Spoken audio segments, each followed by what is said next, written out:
वो mentally help parents से ज़्यादा मैं तो कहूँगा इसने ही करी है। मैंने 9th क्लास के अंदर ही कर लिया था डिसाइड कि आर्ट्स ही लूँगा। खुशी को कोई अंदाजा को नहीं आज। उसके पास खुद का फ़ोन भी नहीं है, मैंने ही बिगाड़ा है। 17 साल की उम्र के अंदर इतना कुछ हासिल करना था, विश्वास हो रही होगी? हाँ हो रहा है। 2 साल में अच्छी पढ़ाई करवाई है, प्रिंस भी सपोर्ट करे खूब, टाबर भी खूब मेहनत करी है। देखा करा कि लड़का जगावे ना में बड़ा बदमाश होया करी। नहीं तो ये बदमाश नहीं है। ये बात है। कि इंग्लिश पे पकड़ कितनी है, ज़्यादातर यही चेक करते हैं। मतलब एक्सपेक्टेशन थी उससे थोड़ा इजी आ गया, तो मेरा 15 मिनट पहले पेपर हो गया। टीचर्स ने भी काफ़ी हेल्प करी है, एकेडमिक हेड हो गया, एडमिनिस्ट्रेशन की तरफ से भी, और जो फैकल्टी के टीचर्स थे उनने भी, सब ने बहुत हेल्प करी है। राम राम जी, मैं सृष्टि झलको झुंझुनू पर थारो बहुत बहुत स्वागत है। आपने सबने ध्यान है 2023 का अंदर क्लेट को जो यानी लो इको रिजल्ट जो है वो आ चुके है। एक अंदर AIR का अंदर 303 भी जिक्र रैंक आई है। आलोक जी बे आपने साथ में आके जकी संघर्ष की कहानी ही और जो डेली को रूटीन हो पढ़ना को वो आप आऊं जानागा, आऊं भी बातचीत करूंगा आका माता जी आकी सिस्टर जकी पे आके साथ में आऊं बात करूंगा। राम राम जी आलोक जी। राम राम। पहले तो जो जलको की तरफ से थान बहुत बहुत बधाई हो। धन्यवाद। और थारो जो स्टार्टिंग को जो भाई लो करना को कठे सा आयो थान।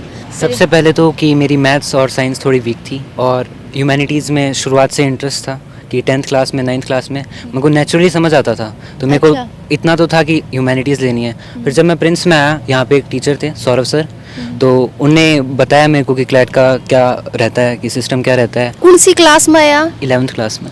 11th क्लास में उन्होंने बताया मेरे को, और फिर समझाया कि कैसे रहता है, पेपर का क्या पैटर्न है, आगे जाके क्या करने का, अपॉर्चुनिटीज़ क्या हैं। तो फिर मेरे को लगा हाँ ये मेरे लिए है, तो मैंने फिर प्रिपरेशन तब से स्टार्ट कर दिया। मैंने 9th क्लास के अंदर ही कर लिया था डिसाइड कि आर्ट्स ही लूँगा, क्योंकि शुरुआत से ही मतलब जो चीज़ अच्छे से समझ आ रही है तो फिर उसकी तरफ ही ज़्यादा अपना मतलब वो रहता है कि हाँ यही लेना है। और साइंस वगैरह के अंदर ऐसे था कि हाँ कर लेता हूँ, पढ़ लेता हूँ, पर मज़ा नहीं आता था जितना आर्ट्स के सब्जेक्ट्स के अंदर आता था। और लॉ की भी मतलब न्यूज़ वगैरह तो देखते ही रहते हैं, तो उसके अंदर भी ऐसा लगता था कि हाँ इधर जाएंगे, कोई बड़े बड़े लॉयर्स को भी देखते थे, तो कि हाँ इधर जा सकता हूँ मैं, या ये मेरी फील्ड हो सकती है। तो लो थारे घर में कोई और भी कर रखी या पहला जगह बच्चा हो थे? मैं पहला ही हूँ। उम्र की है थारी? अभी 17 साल। 17 साल की उम्र के अंदर इतना कुछ हासिल करना था, खुद ने अटे बैठे हो विश्वास हो रही होगी? हाँ हो रहा है। 2 साल से मेहनत करी है, तो ऑफ कोर्स विश्वास तो हो ही रहा है, खुद के ऊपर विश्वास तो होना ही चाहिए। लोन लेके थे कौन सा टाइम पर थे एकदम सीरियस होया? हा 12th में फरवरी के टाइम पे, उसके बाद से लगातार प्रिपरेशन है। बीच में ऑफ कोर्स मैं मतलब 2-3 दिन ब्रेक ले लेता था, कि ऐसे लगता था कि थक गया, कि अब पढ़ूंगा तो और ख़राब भी होगा, तब मैं ब्रेक ले लेता था। ऐसे नहीं कि कंसिस्टेंटली हर दिन लगातार 6 महीने पढ़ाई करी है, उससे सिर्फ बर्नआउट होता है, उससे पढ़ाई नहीं होती। तो मैं बीच बीच में जब भी लगता कि हाँ अब नहीं हो रहा, तो 1-2 दिन खुद को रोकता कि ठीक है अब नहीं पढ़ना, 1-2 दिन में कुछ नहीं होगा। तो फिर वो ब्रेक लेने से है ना, जो पढ़ा है ना वो भी मतलब निखर के आता है बाहर, कि जो अच्छे से पढ़ा है। निखरी गो आज। हाँ निखर ही गया। बहुत सारा बच्चा जगह ही बेबी तैयारी करी ही, बीच में क्यों हुआ है कि नंबर कम आ जाए और फिर कि थोड़ा से बच्चों डिप्रेस्ड में चले जाए, तो थारे साथ में भी कभी ये सब चीज़ें हुई है कि? पर हाँ जब मॉक वगैरह के अंदर नंबर कम आते थे, तो ऐसे लगता था कि इतना टाइम का पढ़ा हुआ कुछ काम नहीं आ रहा, पढ़ भी क्यों रहा हूँ, ऐसे बहुत बार फील होता था। और पर वही बात है, मैंने जैसे पहले बताया, जब भी ऐसा होता था मैं खुद को पीछे खींचता था कि अगर अब मैं पढ़ने वापस बैठा तो ख़राब ही होगा। तो एक दिन थोड़ा शांति से खुद को टाइम देता। पेरेंट्स के साथ भी शेयर करी, जब भी कम नंबर आते थे तो ये सीधा बोलते थे कोई बात नहीं, मेन पेपर थोड़ी है। तो फिर उससे भी फ़र्क पड़ता ही है, जब घर वाले थोड़ा सपोर्ट करते हैं और नहीं करते, उसका बहुत फ़र्क पड़ता है। डेली रूटीन जो है वो थारो की हो? मैं ऑलमोस्ट पढ़ाई तो हर दिन करता था, पर मैं ऐसे सोच के नहीं बैठता था कि आज इतने घंटे पढ़ना है। मैं देखता कि अभी आज क्या नीड है, आज ये वाला टॉपिक उठाते हैं, और फिर मैं उसमें लग जाता था। और ख़ासकर प्रैक्टिस पे, क्लैट प्रैक्टिस बेस्ड पेपर है, लर्न करने का कम है और प्रैक्टिस का ज़्यादा है, कि मतलब मोस्टली 100 नंबर का पेपर 120, 90 नंबर का पेपर 120 में से प्रैक्टिस के ऊपर आता है। तो मैंने अराउंड 9-10 महीने के अंदर कुछ 100 के अराउंड पेपर दिए हैं सॉल्व करने के। तो मतलब हर दूसरे तीसरे दिन मैं एक पेपर दे ही देता था, और कभी कभी दिन में 2 भी दे देता था। तो पेपर्स पे ज़्यादा मेरा फोकस था। अच्छा, मतलब जी माँ आगे बताई पेपर दे हाँ दिया? पेपर दिए, हाँ, जहाँ पे भी मिला वहाँ से पेपर दिए मैंने। राम राम माता जी। राम राम। बहुत बहुत बधाई हो थान झलको झुंझुनू की तरफ से। धन्यवाद। कितना खुश हो रहे आज बच्चा न अठे देख के। बहुत खुशी को कोई अंदाजा को नहीं आज। वो तो थारा चेहरा पे दिख रही है माता जी की चेहरा पे इतनी बड़ी तो स्माइल है। ये स्माइल लेके आए ईटा पर जना है। तो भाई जिया थी अठे रहता हा प्रॉपर थी झुंझुनू का बता रहे हो। जेजूसर गांव है हमारा नौलगढ़ में झुंझुनू का। हाँ जिलो झुंझुनू है जेजूसर गांव है और उरे रहता मैं 2 साल होगी। उरे 2 साल में अच्छी पढ़ाई करवाई है। प्रिंस भी सपोर्ट करे खूब टाबर भी खूब मेहनत करी है। तो भाई थी रहता जना था कदे अया ये खुद अया बोले कि मम्मी आज मैं तो हिम्मत आ रही हूँ नहीं और मेरे तो ऐसा कभी नहीं बस है। की कभी बात नंबर नहीं। कम आ गए तो जाके बोला कि आज कम नंबर आए हैं तो हाँ चलो आज मैं तेरे को अच्छा सा खाना देती हूँ आज रेस्ट कर कल पढ़ाई करना। खाना को ज्यादा शौक हो गया। खाने का तो बच्चों को रहता ही है। छोटा ही तो है इतना बड़ा नहीं है कि भाई खाने का शौक नहीं है। खाने का शौक है और वो अच्छे से खाना खा के फिर दूसरे दिन से आज फिर से पढ़ाई शुरू कर दे। दूसरे दिन अच्छे से पढ़ाई करेगा तो अच्छा होगा। अया देखा करा कि लड़का जकावी ना मैं बड़ा बदमाश होया करी। नहीं तो ये बदमाश नहीं है। ये बात है ये अभी बदमाश जितना नहीं है। सिंसियर बन के बैठी है बताइए हाँ, सिंसियर ये सिंसियर ही है हमेशा से सिंसियर ही है। या फिर अभी है का चुपचाप चुपचाप बैठे हैं। चुपचाप भी रहने वाला भी नहीं है। ये अपने में ज्यादा रहता है थोड़ा बस फैमिली के साथ ज्यादा रहता है। ज्यादा के दोस्त नहीं है बाहर के दोस्तों में कम रहता है। क्लास में भी 1-2 दोस्त ही रखता है ज्यादा नहीं रखता है। और गांव में भी अपने ताऊ जी दादी इनसे बस इनके अलावा ऐसे गांव में चला गया बाढ़ में चला गया वो नहीं करता है। घर में ही रहता है। गांव में जाते हैं तो भी इतना ही है अपनी फैमिली के साथ ही ज्यादा रहता है। कौन सी बात पर थे अन सबसे ज्यादा जगह पे रोड़ा करें। ये रोड़ा क्या ले करें कि ये सुबह जल्दी नहीं उठता है कम उठता है रात को लेट सोता है लेट तक पढ़ाई करता है चाहे कुछ भी करता है पर वो लेट तक करता है। वही है एक। और सुबह स्कूल का टाइम है पढ़ाई का टाइम है तो उठ जाता है लेकिन वैसे संडे आ गया आज 2 दिन की छुट्टी है 3 दिन की छुट्टी है लेट उठेगा। भाई दोस्ता के साथ घूम लिया बैठ लिया खा लिया तो भी एक चीज ना थी कया मैनेज करियो। मैनेज सर्किल ना लेके मैंने जैसे किया कि मेरे को बताया कि कौन मेरे लिए सही है और कौन तो मेरे को। कौन सही है कौन गलत है या चीज थन कौन बताई। 17 साल का तो हूँ ही देखो मैं 5 साल का तो हूँ नहीं तो इतना तो पता चल ही जाता है कि कौन सही है। मैं डिसाइड करता हूँ खुद के लिए कि मेरे को बताए कि कौन बच्चा मेरे लिए सही रहेगा किसके साथ कब जाना है। मतलब खुद को प्रायोरिटाइज करना ज़रूरी है। और मतलब दोस्तों के साथ क्यों दोस्तों ने बोला उनको मना नहीं किया गया। मेरे साथ ये नहीं होता। अगर मेरे को लगता है कि मेरे को नहीं जाना तो मैं नहीं जाता। मेरे को लगता है मेरे को जाना है तो मैं जाता हूँ। मैं खुद की लाइफ पे खुद का ही कंट्रोल होना चाहिए मेरे को तो यही लगता है। बहुत सारे लोगन मैं खुद भी देखूं कि रील्स स्क्रॉल करबो करी ही तो कदे थारे साथ में भी होतो कि हाँ थोड़ी देर फोन चला ले वहाँ। नहीं मैं ऐसे नहीं है कि मैं फ़ोन चलाता नहीं मैं चलाता हूँ फ़ोन। और ऐसा ये मेरे को लगता नहीं है कि फ़ोन मतलब इंस्टा वगैरह होना चाहिए सबके पास होने चाहिए। बट अगर जिसके पास खुद की लाइफ का ही कंट्रोल नहीं है तो वो फ़ोन पे भी कंट्रोल खो ही देगा। और ऐसे नहीं है कि मैं मतलब उसमें खो जाता हूँ कि मतलब 5-6 घंटे हो गए लगातार। मेरे को पता रहता है कि अभी क्या करना है। और जब मेरे को मतलब स्ट्रेस फील हो रहा होता है या फिर कुछ करने को नहीं है तो ऑब्वियसली रील्स भी स्क्रॉल कर लेता हूँ। पर ऐसे नहीं है कि वो मेरी प्रायोरिटी बन जाता है कि अब करना ही पड़ेगा। वैसे वो नहीं होता मेरे साथ कि जब करना है तब करना है जब नहीं करना तब नहीं करना। खुद को पता होना चाहिए ना कि क्या सही है खुद के लिए क्या गलत है। बहुत सा आपा देखा हिंदी मीडियम का बच्चा जगह हुई तो भी एग्जाम दे सकेंगे या। अभी देखो हाई कोर्ट के अंदर केस चल रहा था कि क्लैट को हिंदी में भी करेंगे। अब वो आ गया तो उनके लिए तो सीधा इजी हो जाएगा। और अगर पर ये इंग्लिश में ही रहा जैसा अभी करंटली इस साल था तब मैं कहूँगा कि 1 साल से थोड़ा ज़्यादा लग सकता है हिंदी मीडियम वालों को क्योंकि ये कम्प्लीटली मतलब इंग्लिश बेस्ड पेपर है।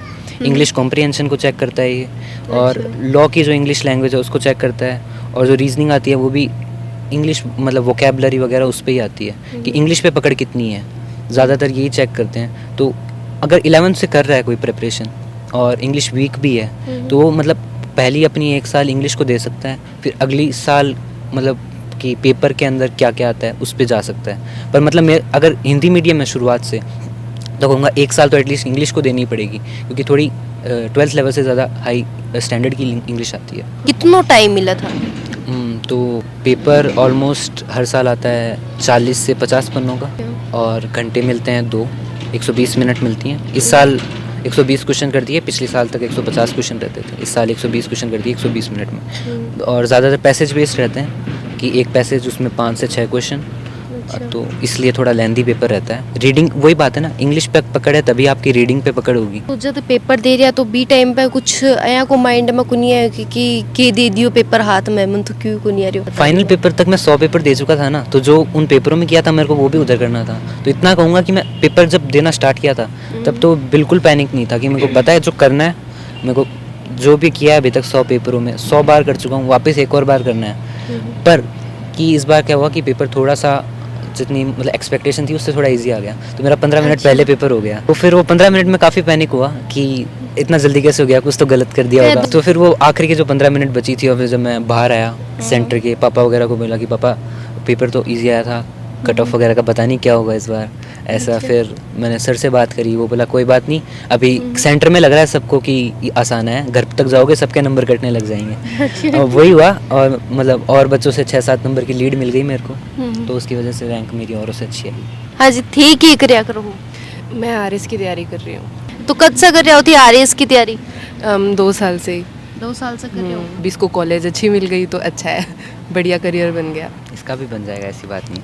अच्छा, अब तो भाई जो है वो बना ही देवे है। नहीं, मेरी ज़रूरत नहीं है इसको, ये भी अच्छी है पढ़ाई में, ये भी अच्छी है, बस थोड़े सी लक कम रहा है तो इसका। कदे मान लो ये भी था ना जी, पढ़ाई का अंदर कुछ भी पूछना हो, कुछ भी मतलब तो सपोर्ट करोगे?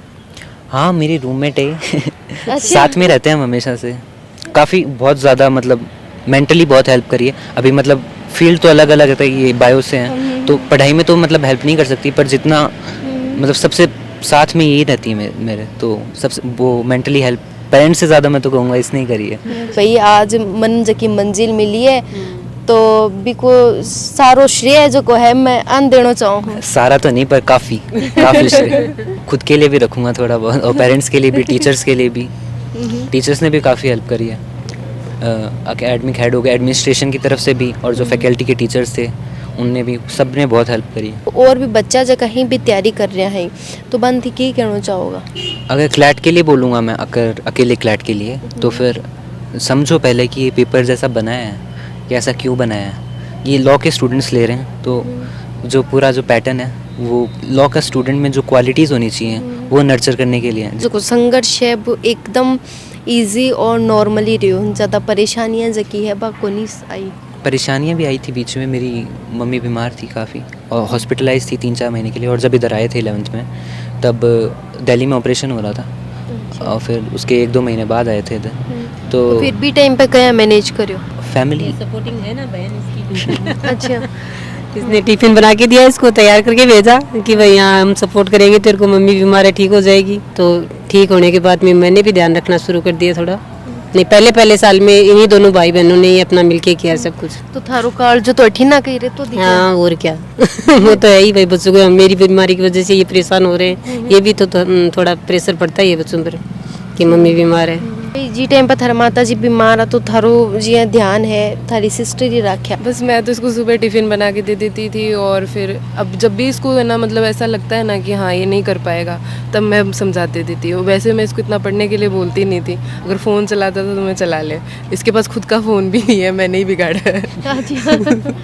मतलब बिगाड़ने का श्रेय भी आपको ही है। हाँ, बाकी वो जब एग्ज़ाम पास में आए तो हाँ मैं भी बोलने लग गई कि हाँ पढ़ ले। बहन भाई सागे यहाँ रहता मेरे तो बात पचड़ी को नहीं है, लड़ी ज्यादा ही, तो ये लड़ाई लड़ाई कौन करता? वो लड़ाई 7th-8th तक खत्म हो गई है, अब बहुत कम है। भाई जो को है वो सुम ज्यादा लड़िया करे, कभी लड़िया को नहीं के थारो? हम तो लड़ते ही रहते हैं वैसे तो, लेकिन है ना ऐसे नहीं लड़ते, एक दूसरे को परेशान करते रहते हैं, बीच बीच में छेड़खानियाँ। फ्रेंडली रहता है वो, तो ऐसे नहीं कि हेट नहीं है कोई। अच्छा, हेट नहीं है, नफरत है जकी बा को नहीं है, मतलब बॉन्डिंग जकी बा काफी अच्छी है, और हर भाई बहना के बीच में यह चीज जकी होनी भी चाहिए।